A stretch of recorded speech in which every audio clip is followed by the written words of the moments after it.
እና የሰው ልጅ ሰክሰሱ ብዬ ማምነው ከዓላማው አንጻር መኖር ሲችል ነው። ስለዚህ ዓላማ ዋጋ ያስከፍላል። በእርግጥ ዓላማችንን ስንከተል የምናጣቸው ነገሮች አሉ። ኦፍ ኮርስ ግን ከዓላማው አንጻር ኖሮ ያለፈ ሰው በምድርም 100 እጥፍ በሰማይም የዘላለም ሕይወት ያገኛል።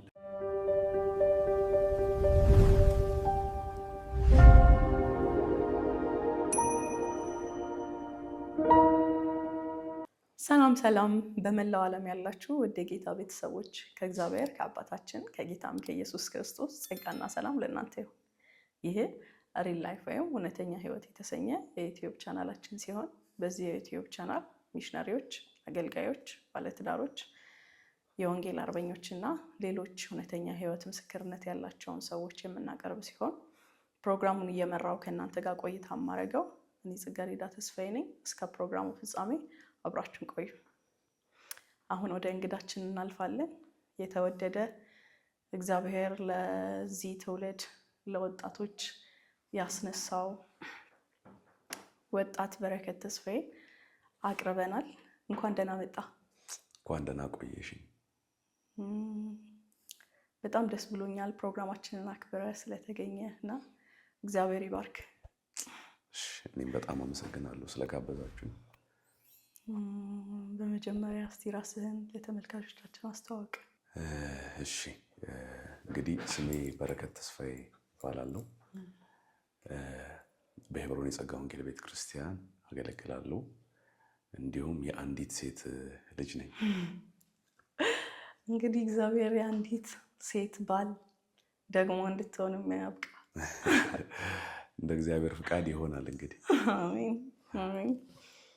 የበረከት ተስፋዬ የልጅነት ጊዜው እንዴት ነበረ? እንዴት አደገ? የትምህርትስ ሁኔታው እንዴት ነበር? እሺ፣ በጣም ጥሩ ጥያቄ ነው። የልጅነት ጊዜን ደስ በሚል ጊዜ እንዳሳለፍኩ ነው ማውቀውና በጣም ጥሩ የሚባል ጊዜ ነው ያሳለፍኩት የልጅነት ጊዜን። የቤቱ የመጀመሪያ ልጅ እንደመሆኔም ከኃላፊነት አንስቶ እንዲሁም ደግሞ በነፃነት በመንፈሳዊ ህይወት በዲሲፕሊን እኔ ያደግኩት ብዬ ነው ማስበው። ያው ግን ልጅ ያለው ትንሽ ተንኮለኛ ነው ይሉኛል። እኔ አላውቀውም። ግን አሁን ላይ ማስታውሰው ሳድግ ያደግኩበት መንገድ በጣም ጥሩ በሚባል መንገድ እንደሆነ አሁን ካደግኩ በኋላ በህይወቴ አንዳንድ ማስተዋላቸው ነገሮች ያን ነው የሚናገሩትና በጣም ተጫውቼ በጣም በጌታ ቤት በመመላለስ እንዲሁም ደግሞ በጣም በዲሲፕሊን ነው ቤተሰቦች ያሳደጉኝ። ከዛ በተጨማሪ አስተዳደጌ እንግዲህ ቤት አልነበረንም ነበር ለረጅም ጊዜና አንድ ግቢ ውስጥ 1 ዓመት ነው የምንቆየ ነበረው። ትዝ ይለኛል እኔና ከኔ በታች ያሉ ወንድምና እህቶቼ በቃ ትልቅ ግቢ ላይ ተከራይተን በምንኖርበት ፋይት ስለሚያደርጉ ማዘር በእኛ ምክንያት አንድ ቤት የ1 ዓመት ኮንትራት የያዘች እስኪመስል ድረስ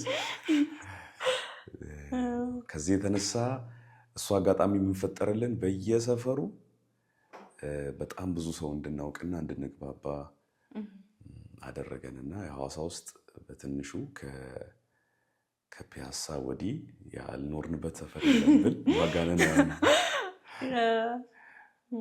ከዛ በተጨማሪ ደግሞ ስለ ትምህርት እስከ 12ኛ ክፍል ጌታ ረድቶኝ ፋሚሊን በደንብ ለትምህርት ትኩረት ስለሚሰጥ ጥሩ በሚባል ትምህርት ቤት ተምሬያለሁ። ትምህርት ላይም ያለኝ ነገር ጥሩ ነው። እዛ 12ኛ ክፍል የዩኒቨርሲቲ መግቢያ ፈተና ጥሩ ውጤት ስላመጣው በአዲስ አበባ ዩኒቨርሲቲ በኤሌክትሪካል ኤንድ ኮምፒውተር ኢንጂነሪንግ የመጀመሪያ ዲግሪዬን በ2013 ጨርሻለሁ። ከዛ በኋላ አሁን ወዳለሁበት አገልግሎት ስገባ ደግሞ ለአገልግሎት ግብዓት ይሁን ዘንድ ይረዳኝ ዘንድ ደግሞ ክርስቲያን ሊደርሺፕ ኤንድ ማኔጅመንት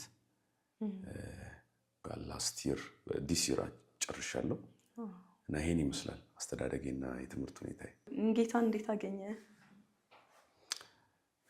ጌታን ያገኘሁት ያው እንደሚታወቀው የኔ ባክግራውንድ ክርስቲያን ፋሚሊ ነው።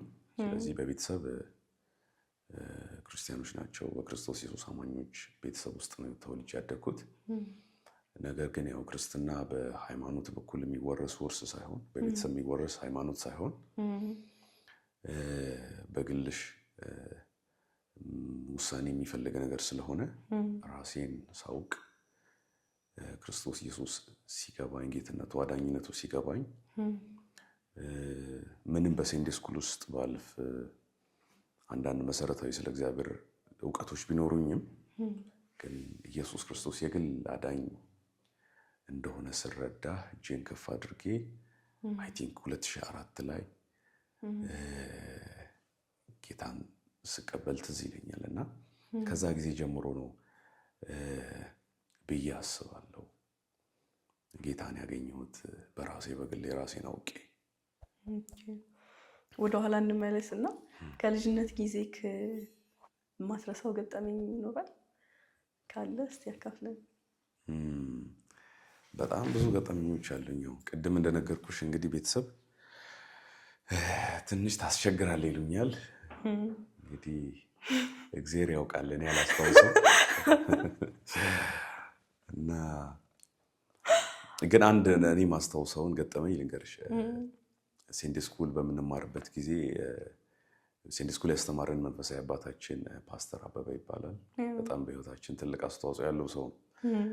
እና አንድ ቀን ውስጣችን ያለው ጸጋ እንዲያድግ ይፈልጋልና ኳየር ነበረን፣ ኢሳኮር የሚባል ኳየር። በዛ ኳየር ውስጥ በጣም ብዙ ልጆች አሉና ከዛ ውስጥ በጣም የተወሰኑ ልጆችን ለይቶ ስፔሻሊ እኔንና የተወሰኑ ልጆችን ኢንቨስት ያደርግብን ነበር። ትዝ ይለኛል። እኔ ደግሞ በዛ ላይ የቲሙ ሊደር ነበርኩ በዛ በልጅነት። እና ግጥም ጽፋችሁ ነው ሲል ያው የሊደርሺፑም ነገር አለ። ሁለተኛ ደግሞ እዛ ውስጥ ካሉ ልጆች ነገሮችን በማድረግ እኔ ቀዳሚ ነኝ። ከዚህ የተነሳ ብዙ ጊዜ አፕሪሺየት ያደርገኛል እኔንና ያቺን አፕሪሺዬሽን ፈልጌ ማልችለውን ግጥም አምጡ ሲል የዶክተር ለዓለም ጥላውንን አውቆ ተከፈተ የሚል ግጥም። ያው ድሮ ታውቂያለሽ ካሴት ስር ላይ የካሴቱ ከቨር ላይ መዝሙሮች ይጻፋሉ። እና ከዛ ቁጭ ብዬ ወረቀት ላይ ገልብጬ ሁሉም ግጥም ሲያነብ የኔ ተራ ደረሰና አውቆ ተከፈተ መዝጊያው ብረቴ የጌታዬን መምጣት ገና ከመስማቴ ስል እንዲህ ብሎ ያይ ነበር። ትዝ ይለኛል። ይሄ ግጥም ያንተ ነው አለኝ። አዎ የኔ ነው አልኩት። ከዛ በኋላ እውነትህን ነው? አዎ። እና በቃ በዛ ጊዜ በደንብ ተጨወጨበልኝ፣ ደስ አለኝ። ቀጣይም ግጥም ይዘና በረከት ብሎ ትእዛዝ ሲሰጠኝ ያው የለመደ ሰው ልምምዶ አይለቀውም አይደል? እና አሁን ማያውቀውን ፈለግኩና አንድ ማዘር የምትዘምረው ሁሌ መዝሙር አለ የታምራት ኃይሌ ዓለም ሁሉ በሽተኛ ህመምተኛ የሚልና እችንማ ቃቤ አያውቅም ብዬ ወረቀት ላይ ጽፌ ቀጣይ ቀን እስኪ በረከት ጎበዝ በረከት በጣም በግጥም ጸጋ እያደገ ነው። እስኪ አሁን ዛሬ አመጣው አምጥታል ሲለኝ አዎ አምጥቻለሁ። ከዛ ወጣ አቅርብ አለኝ። ወጣው ዓለም ሁሉ በሽተኛ ህመምተኛ ግን መድኃኒት አለን ምን ወደኛ ስል ሄይ እንተ ታምራት ኃይሌ መዝሙር በቃ የግጥም ጸጋ የለም። እና ስቲል ነው አባባሉ አይጠፋብኝም። እና እሱን ሳስብ በጣም እስቃለሁና ግን ያው ያቺ ቀን በጣም በህይወቴ ማረሳትን አንድ ነገር ሰታይን ያለፈችው ብዬ አስባለሁና ከዛ በኋላ በቃ ትረስት አጣው ማለት ነው። ታማኝነት አጣው። ግጥም ሌሎቹን አምጡ ይላል፣ አይ በረከት። ከዛ በኋላ መታመን ቀረ። እኔም በእልህ ለምን ግጥም አልጽፍም ብዬ ትዝ ይለኛል። የሆነ ቀን ሌሊት ራሴን አስጨንቄ አንድ ግጥም ጻፍኩ። እና ትዝ ይለኛል አሳይቼዋለሁ። ግን እርግጠኛ ነኝ አንተ በእውነት ብዬ ራሴ እንደሆነ ያሳመንኩትና አንዳንድ ጊዜ አይታወቅም አንዳንድ ገጠመኞች ወይም አንዳንድ ስህተቶች ወደ ትክክል ይመራሻል። በሰው ህይወት ውስጥ ስህተቶች ሲገለጡ መገለጥ ሲጀምሩ ስህተቶች እየቀነሱ ትክክሎች ደግሞ እየጨመሩ ነው የሚመጡት እና በእኔ ህይወት ግጥምን ኮራፕት አድርጎ አፕሪሺዬሽንን ከመፈለግ ወደ ራሴ ግጥም ወደ መጽሐፍ ራሴን ቻሌንጅ ወደ ማድረግ ነገር ስገባ ለካስ ውስጤ ያለ ነገር ነው። እድል አልሰጠሁትም ነበር እና የዛን ጊዜ የሰውን ይዤ ሲሄድ ያ ነገር መታወቁ እና ደግሞ የዛን ጊዜ እሱ የተቆጣኝ ቁጣ እኔም ወደ ራሴ ነገር በሙላት እንድገባ አደረገኝና እንደ ባለውለታይም ጭምር ነው ማየው። ከዛ በኋላ ወንጌል በሚል የመጀመሪያ ግጥሜን ትዝ ይለኛል ጻፍኩና አሳየሁት። ከዛም 2 3 4 እያልኩ ያው ያኔ የጀመረ ግጥም አሁን ግጥም መጻፍ እችላለሁ እና ይሄ ነው ገጠመኙ። እግዚአብሔር ይባረክ። ያው ፓስተር አቤ እኛንም አስተምሮናል አንድ ላይ በህይወታችን በጣም ትልቅ ተጽዕኖ ካደረጉ ሰዎች መሃል አንዱ ነው። ለዛውም በልጅነታችን ነው። ኤግዛክትሊ። እግዚአብሔር ይባርከው። በዚህ አጋጣሚ ፓስተር አቤ እግዚአብሔር ይባርክ። እሺ እንዴት አገልግሎት ጀመርክ? እንዴት ወደ አገልግሎት መጣክ? በጣም ጥሩ ጥያቄ ነው። ያው አገልግሎት በሰው ህይወት ውስጥ ብዙ ጊዜ አይቀድምም። ምክንያቱም መጽሐፍ ሲናገር ለጢሞቴዎስ ጳውሎስ በጻፈው መልእክት ላይ ታማኝ አድርጎ ስለቆጠረኝ ለአገልግሎቱ ሾመኝ ነው የሚለው። አገልግሎት ሹመት ነው፣ ከእግዚአብሔር የሚሰጥ ሹመት ነውና ሰው ሊሾም ደግሞ ብቁ መሆን መቻል አለበት። በእርግጥ ታማኝ አድርጎ ስለቆጠረኝ ነው የሚለው። ያው ታማኝነት ከኛ ተገኝቶ ሳይሆን እግዚአብሔር አምላክ ታማኝ አድርጎ ቆጥሮ ነው የአገልግሎት ሹመት የሚሰጠንና ግን በክርስትና ህይወት ውስጥ አገልግሎት አይቀድምም።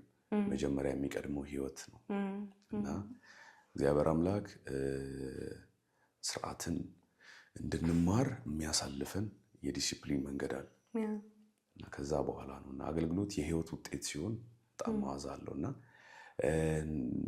ግን በዛው ልክ ደግሞ አገልግሎት እኛ ብቁ ወይም ፐርፌክት ሆነን የምናገለግለው ነገር ሳይሆን በእግዚአብሔር ጸጋ ላይ ተደግፈን የምንለማመደው ራሳችንን የምናሳድግበትም አንዱ ወይ ነው እና እኔ ወደ አገልግሎት ስገባ በጣም ትንሽ ነበርኩ። ያው ቸርች ውስጥ እንደሚታወቀው ከሴንዴ ስኩል በኋላ የጥምቀት ትምህርት እንደዛ እያለ የክትትል ወይ ፋውንዴሽናል ክላሶች እየጨመሩ በሄዱ ቁጥር ከሱ ጋር ተያይዞ የሚመሰረቱ ኳይሮች አሉ እና እኔ ትዝ ይለኛል ያው በልጅነታችን ኢሳኮር የሚባል ህብረት ውስጥ ነበርን እና በዛ ውስጥ የኳይር አገልግሎት በማገልገል ነው የጀመርኩት። ስለዚህ አገልግሎት ሲጀምር በዛ የኢሳኮር ህብረት ውስጥ የኳይር አባል በመሆን ጀመርኩ። ከዛ በኋላ ወደ አገልግሎት የገባሁበት መንገድ እንደዛ ነው። ዘን ቤተክርስቲያን ደግሞ የሆነ ሰዓት ወጪ ያውጥታ ሙዚቀኛ ቸርች እንደሚያስፈልጋት ስታምን ሙዚቃ አስተማረችኝ እና የተወሰነ ጊዜ ሙዚቀኛ ሆኜ አገልግያቸዋለሁ። ከዛ ሙዚቀኛ ሆኜ ሳገለግል ደግሞ ጎን ለጎን ደግሞ በአንድ አጋጣሚ ወደ ውስጤ ያለ የዝማሬ ጸጋ እና ግን እኔ በባህሬ ደፋር ወይም አንዳንዴ ኦፖርቹኒስቲክ አይደለሁም። የሆነ እድሎቹ የሚጠቀም አይነት ሰው አለ አይደል? እንደዛ አይደለሁም። ትንሽ ቆጠብ ብላለሁ። ቢኖርም እንዳለኝ ባውቅም ቆጠብ ብላለሁ እና አንድ ዘማሪ በቀረበት አጋጣሚ ውስጥ ያለው ነገር ሲገለጥ በቃ ወደዱትና ከዛ ከሙዚቀኛነቱ ጎን ለጎን በዝማሬ አገልግሎት ቤተክርስቲያን ውስጥ ማገልገል ቀጠልኩና ያ አገልግሎት የጀመርኩበትና ደግሞ የቀጠለበት ሂደት ይሄን ይመስላል። ኦኬ፣ በጣም ደስ ይላል። ጥያቄው ላይ ባይኖርም አሁን ለደረስክበት አገልግሎት መጀመሪያ ከኳየር ከዛን ኪቦርዲስት ከዛን ደግሞ እያስመለክ እንደነበር ነግረህናልና ወደዚህ አገልግሎት ደግሞ እንዴት መጣክ? ወደ ማስተማሩ ይሄ ጸጋ እንዳለህ እንዴት አወቅ? እግዚአብሔር ተናግሮ ነው ወይስ ከልጅነት ጀምሮ እያገለገልክ ስላደግ ይሄ ጸጋ አለኝ ብለህ ራስህ አስበህ? ምክንያቱም ቅድም እንደነገርከን ተምረሃል፣ አዲስ አበባ ዩኒቨርሲቲ እንደተማርክ ነግረህናል። እና በዛ ሙያ እንዴት አልሰራህም? እንዴት ወደ አገልግሎቱ ገባ? እሱንም አጋጣሚ አንድ ላይ አያይዘህ ብትነግረን ደስ ይለኛል። በጣም ጥሩ ጥያቄ። በእርግጥ የኔ የአገልግሎት ፕሮግረስ አንዳንዴ ወደዋለሁ እና ያው የህፃናት ኳየር ነበርን። ከዛ በኋላ ሳውንድ እናስተካክል ነበር።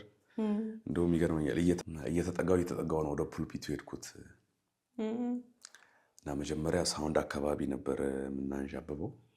ከዛ ትዝ ይለኛል ማይክ እናቀበላለን፣ እናስተካክላለን፣ እቃ እናስገባለን፣ እናወጣለን፣ ቸርች እናጸዳለን። ይሄ ሁሉ ስራኛ ጋር ነበርና በነገራችን ላይ ቸርች ውስጥ ከሳምንት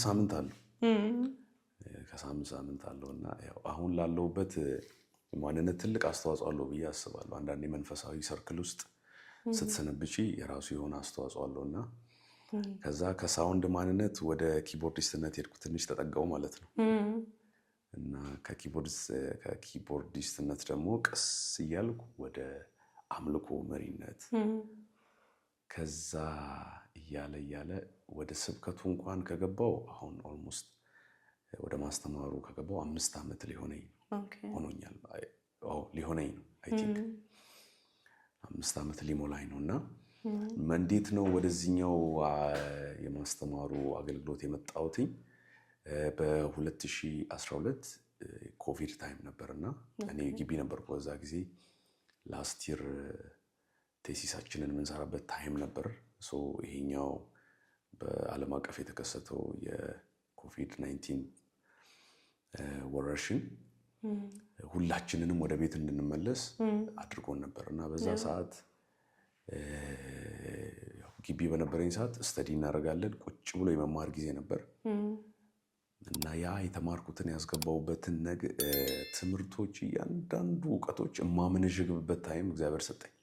የኮሮና ታይም እና ሜዲቴት ማድረግ ውስጥ ያሉ የተቀመጡ የገቡ እውቀቶችን ፍሬምወርክ ማስያዝ፣ እግዚአብሔር አምላክ ያንን አጋጣሚ ለኔ ለመልካም ለወጠልኝ።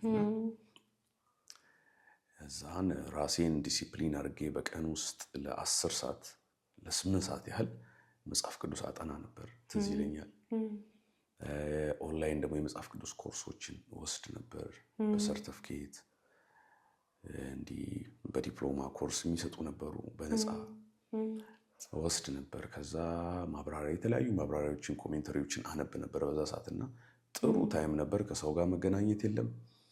እዛው ራሴን ሎክዳውን አድርጌ በደንብ ማነብበት ምጸልይበት ጊዜ ነበርና ያ ታይም ሌሎች ተጓዳኝ መጽሐፎችን ማነብበት፣ ከዚህ በፊት የሰበሰብኳቸውን መንፈሳዊ መጽሐፍት፣ ሴኩላር መጽሐፍቶችን ማነብበት ጊዜ ነበር።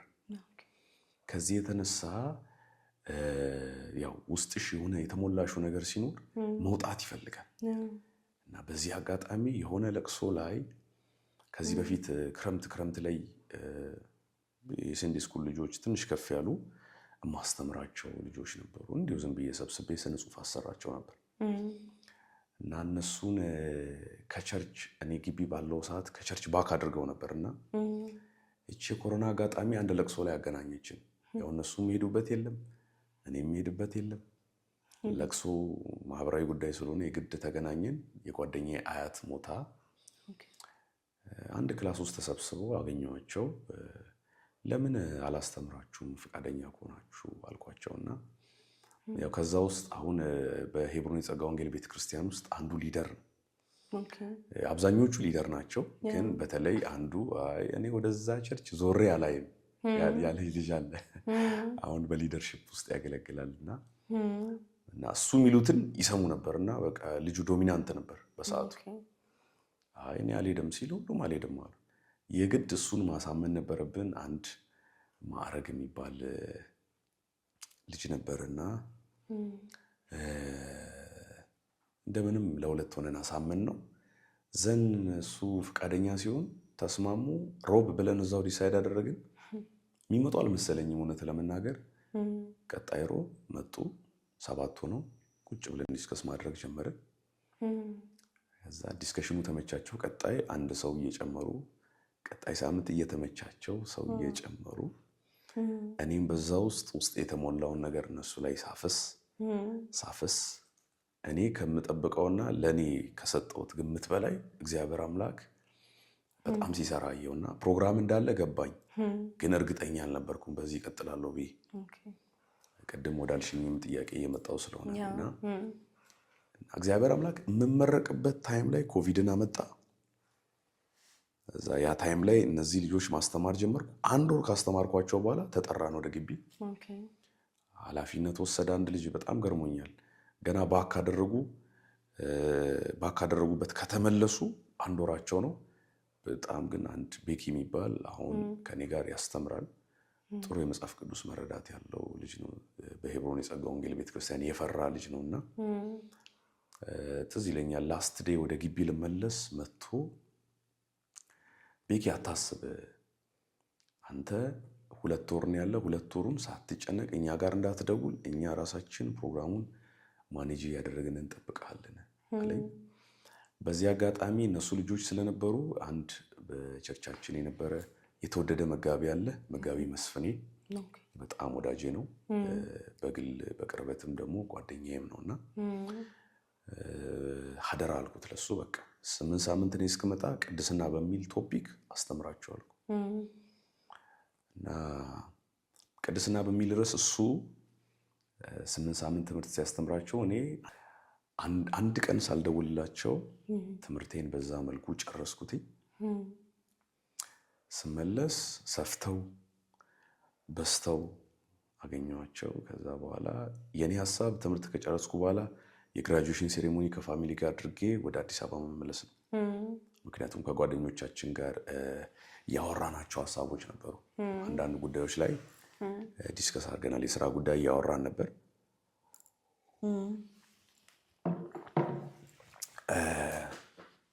በዚህ ሁኔታ ውስጥ እንግዲህ 3 ሳምንት አንድ ትምህርት አስተምረን አሉኝ። ግራጁዌት አድርጌ ከመጣሁ በኋላ በቃ እሺ እነሱን 3 ሳምንት አስተምሬ እመለሳለሁ የሚል ፕላን ነበረኝ። ያው 3 ሳምንት ብዬ ትምህርቱን ጀመርኩት። ትምህርቱ ሳልነካው መንፈስ ቅዱስ ሌላ ሐሳብ ያናገረኛል። በጣም ብዙ ትውልድ እየበዛ ይመጣል። ከሳምንት ሳምንት ኦቨርፍሎ እየሆነ መጣ። እኔ ፍላጎቴ አይደለም ሰው እንዲበዛ። 3 ሳምንት ኃላፊነቴን ተወጥቼ ወደ ስራዬ መሄድ ነው ፍላጎት። ነገር ግን የእግዚአብሔር ሐሳብ እንደዛ አልነበረም አሁን ሲገባኝ። እና ሰው ይበዛል። በትንሹ ንግግሬ የሚለወጡ ሰዎች፣ ንስሐ የሚገቡ ሰዎች ኢቭን ኢፍ አሁን በቤተ ክርስቲያናችን የሊደርሺፕ ከሊደሮች አንዷ የሆነች አንድ ሴት አለች። እዛው እኔ በአስተምሪያት አሕዛብ ነች። መንገድ ላይ ጌታን ተቀብላ እኛው ጋር ተጠምቃ እኛው ጋር ደቀ መዝሙር ተምራ የአገልግሎት ትምህርት ተምራ አሁን የልባም ሴት ህብረት ዋና ሊደር ናትና በጣም በቃለ እግዚአብሔር ኢኩይፕድ ናት። የጸሎት ህይወቷ ኢቭን በደንብ ምሳሌያዊ የሆነ አኗኗር ያላት ልጅ ናትና በቃ እንደዚህ አይነት በጣም በተለያየ አይነት ሁኔታ ውስጥ ያሉ ሰዎች እየመጡ ጌታን ያገኙ ነበር። በዛ ሁኔታ ውስጥ የ3 ሳምንት የማስተማር ፕላኔ ሳላውቀው ወደ 3 ወር ተለጠጠብኝ። በዛ መሃል ጓደኞቼ ይደውሉ ነበር፣ ያስጨንቁኝ ነበር። ቆይ 1 ሳምንት እያልኩ ቆይ 2 ሳምንት እያልኩ መጨረሻ ላይ ትምህርቱን እንደምንም ከ3 ወር በኋላ ጨረስኩትና ወደ አዲስ አበባ ሄድኩ። አዲስ አበባ ለ1 ወር ለ3 ወር ቆየው። እዛ የማዘሪያ ቦቷ ልጅ ነበር ይኖር ነበር። እሱ ጋር አርፌ ስራም እየፈለኩ ውስጤ ግን በጣም ረፍት አልነበረው። ልቤ ይታወቀው ነበር ግን ለአእምሮዬ መልስ ስላጣው ያን 3 ወር በጣም ከብዶኝ ነበር ያሳለፉት። ከዛ 3 ወር ውስጥ 1 ወር አንድ የሪል ስቴት ካምፓኒ ላይ ጓደኛዬ ይሰራ ነበርና እዛ ኢንተርቪው ጨርሼ ኤቭሪቲንግ ሴት አድርጎልኝ እሱ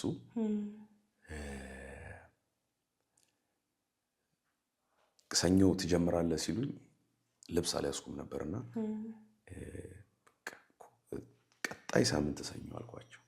አይ እኛ ሰኞ ነው የሚጀምረው፣ እሺ አሳውቃቸዋለሁ ብዬ ወጣሁ። በዛ አጋጣሚ ከነሱ ጋር ተለያየንና ሊንክዲን አካውንት ነበረኝና በሊንክዲን አካውንት አንዲት ከኛ ጋር የተማረች ልጅ ኮሚኒኬት አድርጋኝ ሌላ ደግሞ ሪል ስቴት ካምፓኒ ላይ ትሰራ ነበርና እሷ እንደዚህ ኤጀንት ሆኛለሁና ይሄን ስራ አብረን እንስራ አለችኝ። ሰነሽ አክሴፕት አደረኩ። አንድ ወር ያን ስራ ባለውበት ሞከርኩ። ግን ውስጤ ምንም ሳትስፋይድ አልነበረም። ምክንያቱም እዚህ ትውልድ ጥዬ ነው የሄድኩት። ሲሄድም አልነገርኳቸውም። ነገ እመለሳለሁ ብዬ ድንገት ነው የወጣሁትና ይሄ ማለት የቤተሰብ ጫና አለ።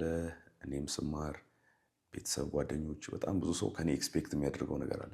ያን አእምሮ የሚጠይቀውን ጥያቄ ለመመለስ ስል የምወስደው እርምጃ ውስጥ ያላመነበትን ነበር፣ ልቤ ያላመነም። ስለዚህ የአእምሮን ጥያቄ ለመሸሽ ስል እንደዛ አይነት ድንገተኛ ሪስክ ወሰድኩ። ከዛ አንድ ወር ሳትስፋይድ አልነበርኩም። ከአንድ ወር በኋላ የጓደኛዬ ሰርግ ነበር። እንደ ድንገት ሚዜ ነበርኩና ሰርጉን ደርሼ እመጣለሁ ብዬ መጣሁ።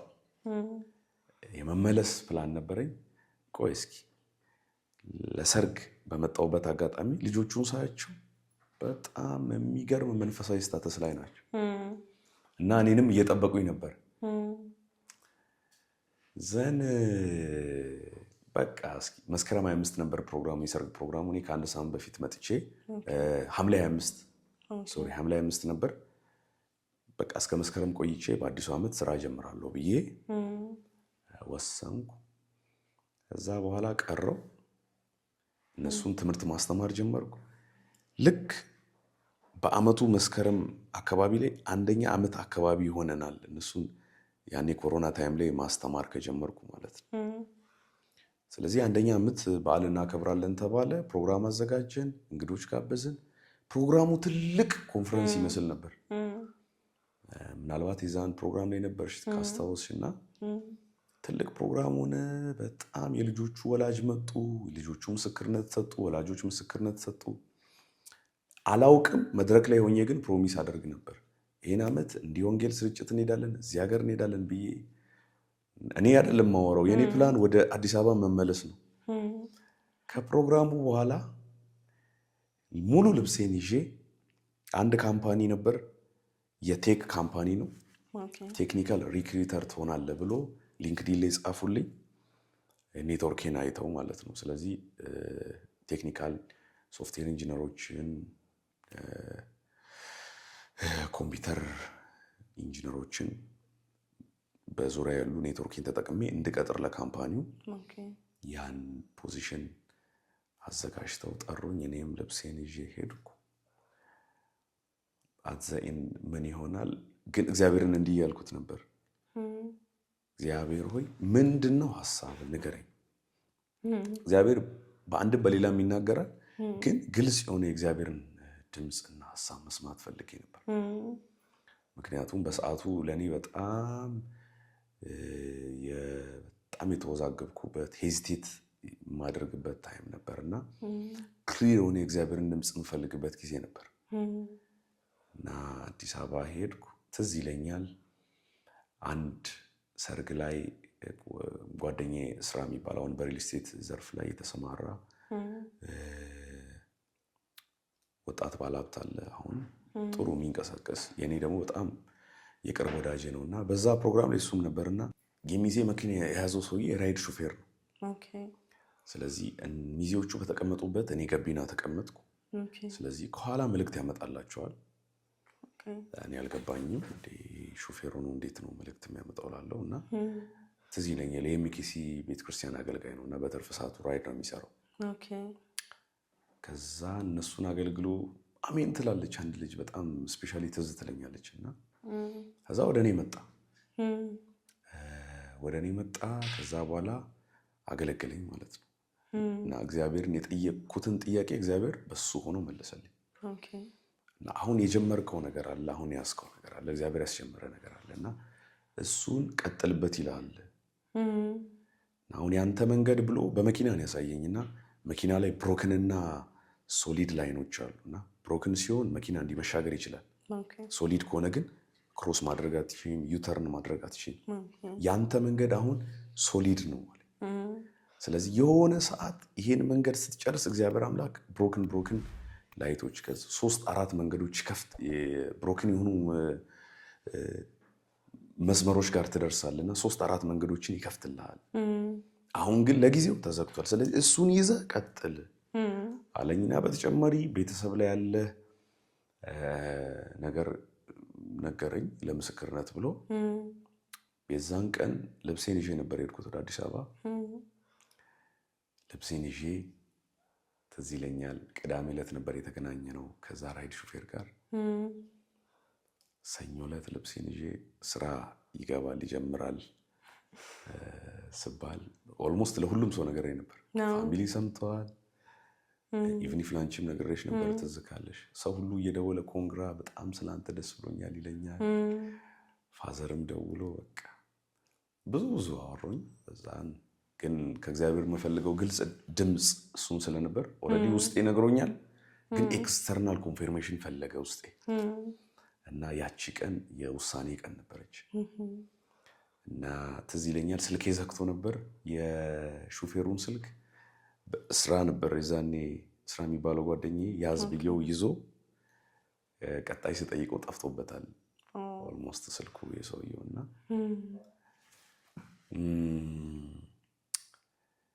በዛ አጋጣሚ ነው በቃ የዛን ቀን ወሰንኩ። ልቤ ተረጋጋ በሙላት። ወደዚህኛው አገልግሎት ገባው። ራሴን ማዘጋጀት እግዚአብሔር አምላክ ከለየኝ ብዬ ጸሎት፣ ጠዋት ዲቮሽን ጀመርኩ። ኮንስታንትሊ ከዚያ እግዚአብሔርን ቃል ማጥናት ጀመርኩ። ትምህርቶችን በርዕስ እየከፋፈልኩ ማስተማር ጀመርኩ። በሚገርም ሁኔታ ብዙ ወጣቶች ወደዚህ ሄብሮን ኢቫንጀሊካል ሚኒስትሪ ብለን ነበር የጀመርነው። በጣም ወደ ሚኒስትሪው ፈለሱ። በጣም ብዙ ወጣቶች ናቸው። ትዝ ይለኛል ከተለያየ እስራት ነፃ ይወጡ ነበር። ወንጌል ስርጭት እናደርግ ነበር። ከተማው ላይ 1-to-1 በሚባል ሜተድ ወንጌል ስርጭት እናደርግ ነበር። ብዙም ጀማ እንሰራም እኛ በየሰፈሩ ነበር የምንሰራው። ትዝ ይለኛል ክፍለ ከተማ እየመረጥን ሐዋሳን እንዞርና እንደግም ነበርና በጣም ጥሩ መነቃቃት የነበረበት ስለ ቅድስና ትውልዱ ልቡ ተከፍቶ የሚሰማበት ሁኔታ ተፈጠረና በዚህ ሁኔታ እግዚአብሔር እንደዛ አይነት ግልጽ ድምፅ ነግሮ ወደ ማስተማራው አገልግሎት በሙላት ገባው። ከዛ ጊዜ በኋላ እንግዲህ እስካሁን እያስተማርኩ አለው እና ይሄን ይመስላል። በጣም ይገርማል። እግዚአብሔር ይባረክ ስለሁሉ። ከዚህ ጋር እያይዘ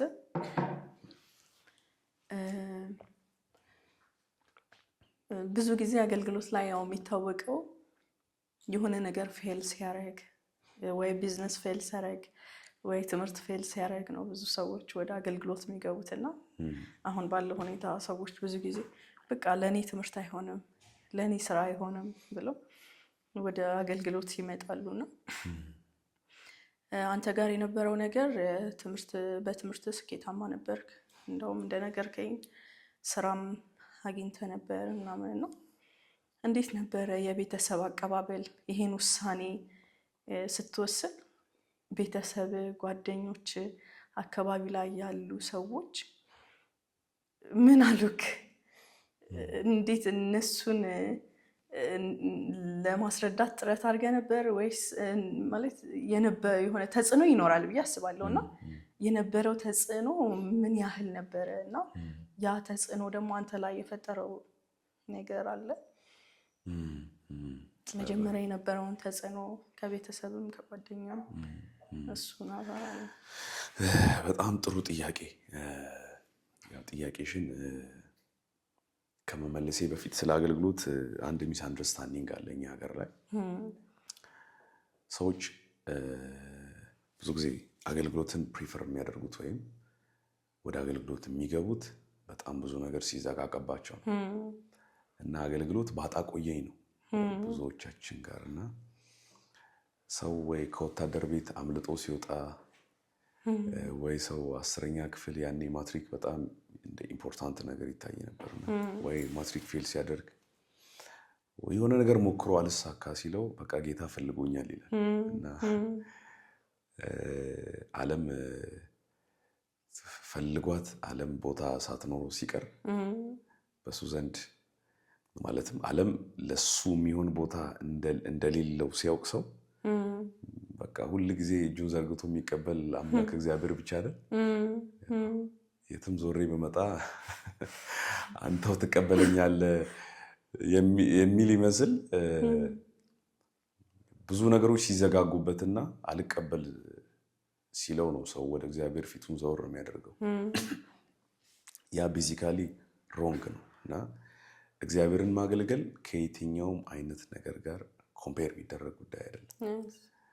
ኮምፔር የሚደረግ ነገር አይደለም እና ለዛም ነው ብዙ አገልጋዮች የሆነ ነገር ኖሯቸው ትተው ከመጡ እንደ ትምክት ነው የሚያወሩት። እኔ እንዲህ ነበረኝ እንዴት ጥዬ፣ እንዲህ ነበረኝ እንዴት ጥዬ፣ ለጌታ ብዬ። ለጌታ ብለው አይደለም ሰው እግዚአብሔርን የሚያገለግለው ለራሱ ሲል እንጂ መጽሐፍ ሲናገር እኮ ጢሞቴዎስ መጽሐፍ ላይ ብናምነው ከእርሱ ጋር እንነግሳለን ይላል እና ብንክደው እርሱ ይክደናል፣ ባናምነው ግን እርሱ የታመነው ሆኖ ይኖራል ይላል እና እግዚአብሔር አምላክ የመታመን ችግር የለበትም፣ የክብር ችግር የለበትም። ምንም ነገር ጎድሎት አይደለም ወደ እርሱ የተጠጋ ነው። ለራሳችን ስንል እንደውም እንደ እድለኛ ራሳችንን ቆጥረን ሽር ጉድ ልንለት የሚገባ ትልቅ አምላክ ነው።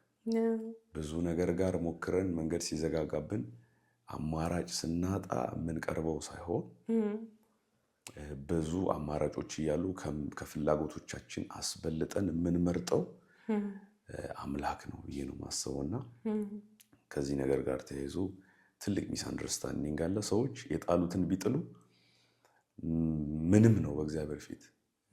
እግዚአብሔር አምላክ ስለ ሰው ልጆች እኮ ክብሩን ትቶ ወርዶ የለ እና አንድ አዲስ ማንነትን ገንዘቡ አደረገ፣ ሰውነትን እና ሁሉን የሚችል አምላክ ሁሉን የማይችል ሰውነት ገንዘብ አደረገ። በሁሉ ቦታ የሚገኝ አምላክ ሁሉን የማይገኝ ሰውነት ገንዘብ አደረገ። በሁሉ ቦታ የማይገኝ ሰውነትን ገንዘቡ አደረገ። ሁሉን የሚያውቅ አምላክ ከእውቀት ከፍሎ የሚያውቀውን ሰውነት ገንዘቡ አደረገ። የማይሞት አምላክ የሚሞትን ስጋ ገንዘቡ አደረገ እና ንጉሥ የሆነ አምላክ ባሪያ የባሪያን መልክ ያዘ እና ይሄ ትልቅ አምላክ እንኳን ጥሎ ለመጣው ነገር እንዲህ ጥዬ መጣው እንኳን አላለን እኛን እና ሰማይ ካደረገልን ነገር አንጻር እኛ ለሰማይ ገና ምንም አላደረግንለት፣ ደግሞ ማድረግም አንችልም። ፎር ሹር ማንም ሰው እግዚአብሔር ላደረገለት ነገር የሚሆን ምላሽ የለውም ብዬ ነው ማምነው። ወደ ጥያቄሽ ስመጣ እኔም በእርግጥ ግቢም በነበረኝ በጣም ክላስ አክቲቪቲ ላይ አንዳንድ ኃላፊነቶች ላይ ነበርኩ። ግቢ በነበረ የበጎ አድራጎት ቲሞች ላይ ሳተፍ ነበር። ባች ኮኦርዲኔት አድርግ ነበር። ጂሲ ኮሚቴ ውስጥም አስተባበርን። እንዲህ ማስተባበሩ ነገር ከሰው ጋር ባለኝ ነገር ኔትወርክ ሊንክ ማድረግ አይከብደኝም ነበርና በጣም ብዙ ሰው ኤክስፔክት የሚያደርገኝ እኔን በጣም ሌላ ቦታ ላይ ነው። ማንም አይጠብቀኝም እንዲህ አይነት አገልግሎት ላይ ይገባል ብሎ ሰውና የነበረኝ ኔትወርክ የትኛውንም ሰው አፕሮች ማድረግ ይችል ነበር። ለኔ ኢዚ ነበር በጣም እና ከአስተማሪዎች ጋርም ከትላልቅ ስታፎች ጋርም ኮሚኒኬት አደርግ ነበር እኔ በግሌና እግዚአብሔር አምላክ ይህን ነገር ወስኖ ከገለጠልኝ በኋላ ግን በህይወቴ ዲሳይድ ሳደርግ እንግዲህ ለፋዘር ነግሬዋለሁ፣ ለማዘርም ነግሬያታለሁ፣ ለጓደኞቼም ስራ እንዳገኘው ነግሬያቸው ነበር። ኮንግራ ብለውኛል፣ አውርተውኛል። ለስራ ጸልየው ሸኝተውኝ እነ ማዘር አርብ ሸኝተውኝ እነሱ ቅዳሜ ራይድ ሹፌሩን አግኝቼ ሰኞ ወደ ሐዋሳ ስመለስ ኢማጂን ምን ነው ያሉኝ እነ ማሚ አግኝተው ምን ገጠመ እና አንኤክስፔክትድ ነበር በተለይ በእነሱ ዘንድ እና እንግዲህ ያው ከነሱ የሚመጣ ጫና ነበር በደንብ ኦፍ ኮርስ ፋሚሊም ያው አይፈረድበትም። በሰዓቱ እኔ የተገለጠልኝና የበራልኝ ነገር እነሱ ስላልተረዱት እንዲህ ነውም እንዲያ ነውም አልላቸውም ነበር እንጂ ከቤተሰብ የሚመጣ በጣም ጫና ነበር። እና አንዳንድ ሰው ቅድም እንዳልኩሽ ቅድም ያልኩሽ አመለካከት ብዙ ሰው ጋር አለና አገልጋይ ሲባል በቃ ያነሰ አማራጭ ጠፍቶት የመጣ እና የመጨረሻ የህይወት ዲሲሽን ዲሳይድ የሚደረግበት ያደረገ ሰው አድርገው ነው የሚያስቡት። እና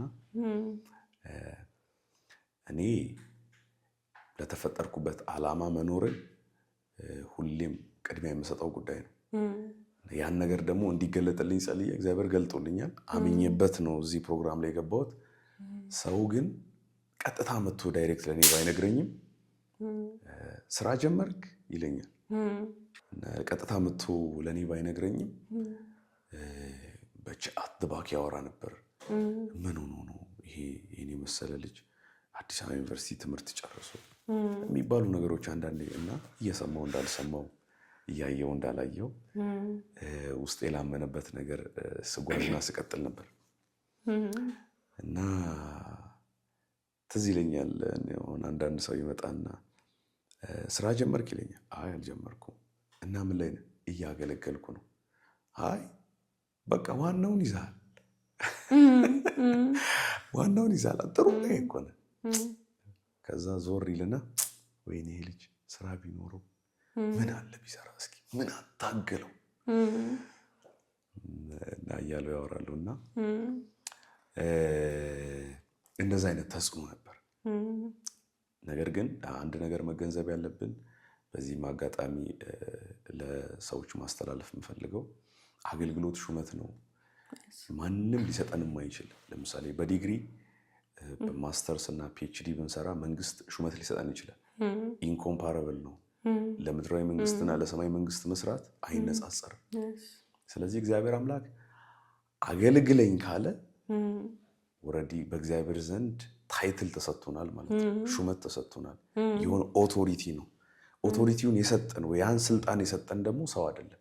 ወይም የምናውቀው በዚህ ምድር መንግስት አሁን ከረንትሊ የአሜሪካ መንግስት ፕሬዚዳንት ትራምፕ አይደለም ይሄን ስልጣን የሰጠን። ትራምፕን የሚያስተዳድር የሚዘውር ባለስልጣናትን፣ ነገስታትን በየጊዜው የሚሾም የሚሽር ሁሉን ቻይ የሆነ የሰማይ የምድር ጌታ በራሱ ኪንግደም ላይ አገልግል ብሎ ነው ይሄን ኦቶሪቲና ሹመት የሰጠን። ይሄን ሰዎች አገልጋይ እንደሆኑ ከተረዱና ካወቁ እየፈጠኑና እየሮጡ እየተሽቀዳደሙ ወደዚህ ወደ እግዚአብሔር ፕሮጀክት መምጣት አለባቸው ባይ ነኝ። ምንም ነገር እጃቸው ላይ ሊኖር ይችላል። ምንም አይነት ነገር ትልቅ አይደለም። ከእግዚአብሔር አጀንዳ በላይ ምንም አይነት ነገር ትልቅ የሚባል ነገር የለም። ስለዚህ በዚህ መንገድ ነበር የመጣሁትና ተጽዕኖም ቀላል የሚባል አልነበረም። ለተወሰነ ጊዜ በጣም ከፋ አዝን ነበር፣ ግን እግዚአብሔርም አበረታኝ። እንደውም ደግሞ ልባቸውንም አሳመነ። አሁን ላይ በጣም ደስተኛ ናቸው እነሱ እና ይሄን ይመስላል። በጣም አሪፍ። እግዚአብሔር ይባረክ ስለሁሉም፣ ያንን ጊዜ ስላሳለፈክ ለዚህም ስላበቃ እግዚአብሔር ይባረክ። በብዛት ትምህርቶች ስለ ቅድስና የቤተ ክርስቲያኒቷም ዋና መርህ ቃል ቅድስና ነው መሰለኝና እንዴት ይህ ቃል ልብ ላይ ከበደ? እሱን ብታብራራለን ደስ ይለኛል። አዎ ቅድስና የሚለው ሀሳብ የቤተ ክርስቲያናችን መሪ ቃል ነው። በተለይም በአንደኛ ጴጥሮስ ምዕራፍ 1 ቁጥር 15 ላይ ዳሩ ግን የጠራችሁ ቅዱስ ነውና በኑሯችሁ ሁሉ ቅዱሳን ሁኑ የሚል ሀሳብ አለና ከኦልድ ቴስታመንት መጽሐፍ ኮት አድርጎ ነው እዛ ጋር እናንተም በኑሯችሁ ሁሉ ቅዱሳን ሁኑ ብሎ አንደኛ ጴጥሮስ ላይ ይህን ቃል የሚጠቀመውና አይ ዶንት ኖ ፎር ሰም ሪዝን እግዚአብሔር አምላክ ለጠራሽ ነገር ጅማሬውና ፍጻሜውን አስቀድሞ ያውቃል። እሱ ግን የፍቃዱን መንገድ ወይም እሱ ወዳሰብልሽ መንገድ ሲመራሽ አንቺ አታውቂም፣ ግን ያ ነገር በልብሽ እየዳበረ እያደገ ይመጣልና የቅድስና ኮንሰፕት ፍሮም ዘ ቢጊኒንግ ያኔ ገና ልጅ እያለው ነው ፈሪሃ እግዚአብሔር በጣም ውስጤ ላይ ይከብድ ነበር በጣም እና ሳላውቀው ቅድስናን በልጅነት ነበር እግዚአብሔር አምላክ ሲያለማምደኝ የነበረውና አንዳንድ ሰዎች ወይም እኔ የማውቃቸው በዙሪያ ያሉ ወጣቶች ጓደኞቼ ሊሆኑ ይችላሉ ደፍረው የሚያደርጉትን ነገር አላደርግም ነበር። ከትንሽ ነገር አንስቶ አላደርግም ነበር። ምንድን ነው ብዬ ሳስብ እንደውም እነሱ ከኔ በተሻለ በጣም በዲሲፕሊን አድገዋል። አንዳንዱንም ከኔ በተሻለ መንገድ ጥሩ ነገር አላቸው ብዬ የማምናቸውም ልጆች ደፍረው የሚያደርጉትን ባሬ ኖርማል ነው የሚሉትን ነገር ሁላ እኔ ኖርማል አላደርገውም ነበር። ከዚህ የተነሳ ከልጅነት ጀምሮ ከጓደኞቼ ጋር የሆነ ሀሳብ ሲነሳ እየተቃረንኩ እኔ ለምሳሌ 6 ከሆነን 5ቱ ይስማማል፣ እኔ አልስማማም እና የሀሳብ እያደገ ለካስ በውስጤ አላቅም ስር እየሰደደ ከዛ በኋላ በመጽሐፍ ቅዱስ እየተቃኘ ሲመጣ እያደገ ሲመጣ ወደ ዩኒቨርሲቲም ጆይን አደረኩ። ከዛ በኋላ ዩኒቨርሲቲ ስገባ በህይወቴ የወሰንኩት ውሳኔ ነበርና አዲስ አበባ ዩኒቨርሲቲ በጣም ይከብዳል። የገና ማዕበል የሚባል አለ። ሰው ገና አካባቢ ነው ፋይል የሚፈተነው፣ ከዛ ውጤቱን አውቆ በዛው ይባረራል። እንደዚህ አይነት ወሬዎችን ሰምተን የገባ ነውና ግቢ የገባው የመጀመሪያ ቀን ከራሴ ጋር አንድ ውሳኔ ወሰንኩ። ዶርም ውስጥ ቁጭ ብዬ ልጆች አልነበሩም። እዚህ የገባሁት ልማር ነው። ስለዚህ እዚህ ያስገባኝ አንተ ከሆንክ ትምህርቱን በራሴ ሰርቼ አጥንቼ አእምሮ ሰጥተኛል ማለፍ የምፈልገው እንጂ አሁን በሰማሁት መረጃ መወሰድ አልፈልግም ብዬ እግዚአብሔርን አወራሁት። የዛን ቀን ነው ቃል ኪዳን ገብተን ከእግዚአብሔር ጋር ወደ ስራ የገባ ነው እና ስለዚህ ከኩረጃ አንስቶ ባሉ እያንዳንዱ ሌላ የህይወት እዛ ግቢ ውስጥ የምትፈትኛቸውን እያንዳንዱ ፈተናዎች የዛን ቀን ዲሳይድ አድርጌ ጀመርኩ። የእግዚአብሔርም ጸጋ በጣም ረዳኝ። ከግቢ እስክወጣ ድረስ እግዚአብሔር አምላክ እኔን ኢንቨስት እያደረገ እኔን ሼፕ እያደረገ በቅድስና መንገድ እየመራኝ ካሰለጠነኝ በኋላ አሁን ደግሞ ለትውልድ መምህር እንድሆን ጊዜው ሲሆን በውስጤ ደግሞ ይህን ትምህርት አደራጅቶት አላውቅም ቅድስና እንዴት እንዳልኩ ራሱ አላውቅም። ግን የቅድስና ኮንሰፕት ከድሮም ጀምሮ ነበር። ልጆች እንዲሰብስቤ ልጅ ሆነን ስመክር የምመክረው ስለ ቅድስና ነው። ሳላውቅ ሳወራ የምገኘው ስለ ቅድስና እንዲሆኑ ስል እና እግዚአብሔር አምላክ በዛ ሁኔታ ውስጥ የራሱን አጀንዳ እየፈጸመ ያለ ይመስለኛል እና ከዚህ ጋር ተያይዞ አሁን ላይ ደግሞ እነዚህ ልጆች ማስተማር ሲጀምር ኮቱን ምንድን ያልኩት ቅድስና ለእግዚአብሔር ብዬ ጀመርኩ።